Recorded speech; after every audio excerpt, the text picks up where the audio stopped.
La matinale de Radio Classique avec David Abiker. 7h15, les voix de l'économie. Votre invité Stéphane, le directeur général du Crédit Agricole. Avec Del Sol Avocat. Del Sol Avocat, donnez toutes les chances à votre entreprise. Bonjour Philippe Brassac. Bonjour. Bienvenue sur Radio Classique. Crédit Agricole vient de publier il y a quelques minutes un bénéfice record, 8,6 milliards d'euros l'an dernier, plus 4,6% sur un an, ce qui vous permet d'atteindre vos objectifs stratégiques avec un an d'avance sur le calendrier. Quel a été le moteur de ces résultats ? Le moteur, c'est toujours l'ADN du groupe. Cet ADN sur l'histoire longue du Crédit Agricole, c'est d'abord l'utilité de la société. Vous savez, le Crédit Agricole, c'est la banque qui est allée financer les agriculteurs qui étaient exclus du système bancaire. C'est la banque qui a permis aux ménages modestes de s'équiper en termes de compte bancaire. C'est la banque qui permet au plus grand nombre de devenir propriétaire du logement. Et donc, ceci nous donne cette caractéristique d'universalité. Vous savez, la banque qu'on voit partout, pour tous, tout le temps, et qui est le moteur fondamental de notre développement. Est-ce que vous êtes confiant également pour 2025 en matière de perspective ? Je suis absolument confiant sur ce modèle-là parce qu'on voit dans nos perspectives, en tout cas dans nos résultats, toute cette régularité sur la croissance du groupe, sur ses revenus, sur la maîtrise de son efficacité.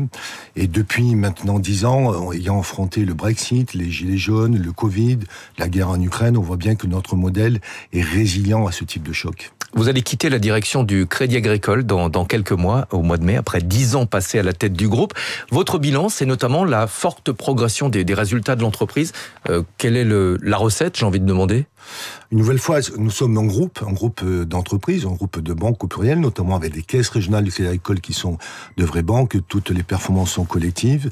Une nouvelle fois, nous sommes dans une phase où le groupe a poursuivi son développement avec tout simplement cette idée d'aller chercher le champ serviciel qui est le plus large possible pour répondre aux besoins de nos clientèles et récemment notamment ces nouveaux besoins sur la transition énergétique ou sur l'accès aux dispositifs de santé. Alors il y a quand même des vents contraires actuellement, à commencer par la réglementation bancaire. Il y a un écart considérable entre la réglementation américaine et celle qui est appliquée aux banques européennes.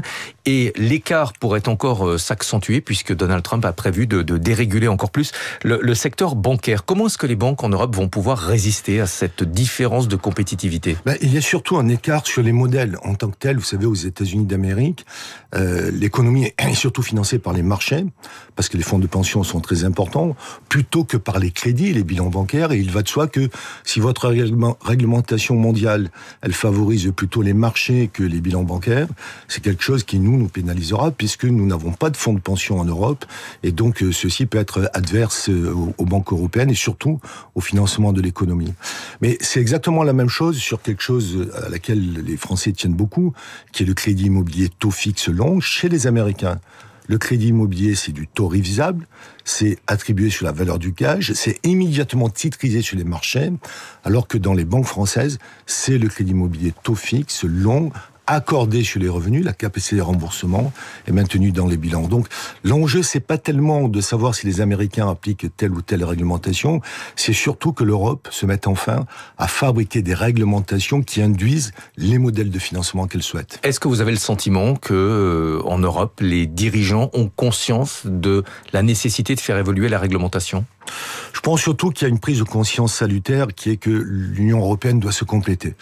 L'Union européenne, vous le savez, c'était ce grand marché unique qui a été bâti et qui fonctionne pour, on va dire, le bien des consommateurs de façon générale. L'Europe est un endroit où les consommateurs finaux accèdent à tous les produits du monde avec des prix très compétitifs. Eh bien, il faut impérativement rajouter maintenant une Europe des producteurs compétitifs parce que nous ne pourrons pas être juste un marché unique. Nous devons favoriser l'émergence d'entreprises, y compris du secteur bancaire, dont la compétitivité serait comparable au reste du monde. L'actualité, c'est également le retour de Donald Trump à la Maison-Blanche. Il veut accélérer les investissements dans les énergies fossiles. Est-ce que ça peut changer votre stratégie chez Crédit Agricole ? Investir davantage dans les fossiles et peut-être un petit peu moins dans les énergies renouvelables, ou est-ce que vous restez sur votre ligne ? Non, ça va rien changer du tout. Je pense que tout ce qu'on est en train de vivre aujourd'hui ne doit pas masquer la forêt de l'urgence climatique. qui est absolument dramatique d'une certaine façon. Nous sommes, vous savez, assureurs. En France, nous sommes d'ailleurs le premier assureur en France lorsqu'on cumule l'assurance vie et l'assurance des biens et des personnes. Il faut se rappeler que la France a vécu 36 événements climatiques en 2024 et donc la priorité des priorités, c'est de permettre l'avènement le plus rapidement possible des énergies renouvelables, des énergies bas carbone. Et je voudrais rajouter une note d'optimisme.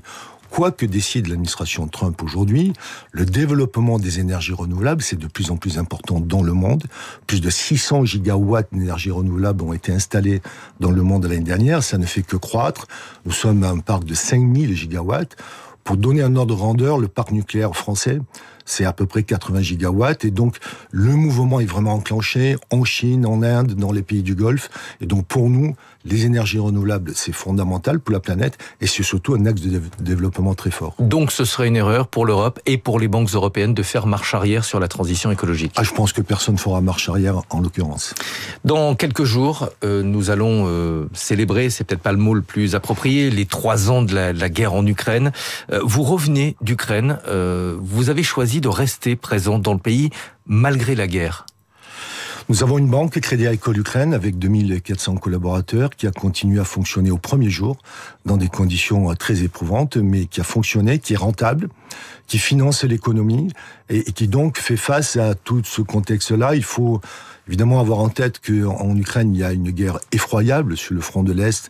Ce sont des centaines de milliers de morts de part et d'autre qui ont été constatables jusqu'à ce jour. Et puis même dans le reste du pays, j'étais à Kiev, mais à Kiev, tous les jours, vous avez des alertes missiles qui font que pour nos collaborateurs, c'est un contexte qui est très anxiogène. Et je voudrais vraiment saluer leur capacité de faire face à cette situation et leur résilience pour continuer à être utile à l'économie. Pourquoi avoir choisi de rester présent ? J'imagine que dans les premières heures de la guerre, vous vous êtes forcément posé la question de votre Parce que le avenir Crédit en Ukraine. Agricole, on n'arbitre rien.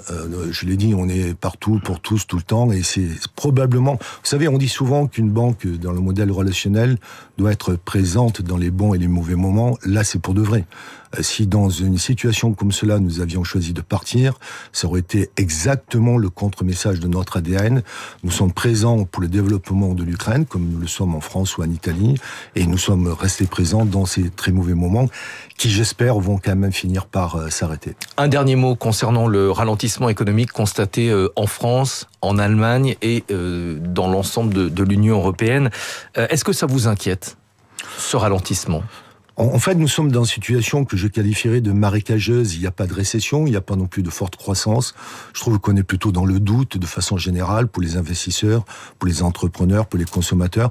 Je crois beaucoup à ce nouvel élan que l'Union européenne doit donner, avec cette ambition que l'Europe devienne une Europe de la production, protégeant et favorisant la compétitivité de ces entreprises. Merci beaucoup, Merci Philippe Brassac. Je rappelle les résultats qui viennent d'être publiés. Résultats record l'an dernier, 8,6 milliards d'euros pour le bénéfice de Groupe Crédit Agricole en progression de 4,6% sur un an, grâce notamment à une accélération en toute fin d'année. David. Merci Stéphane. Je vous dis à demain 6h pour la matinale de l'économie, à suivre les coulisses de la politique avec Marcelo Westfred.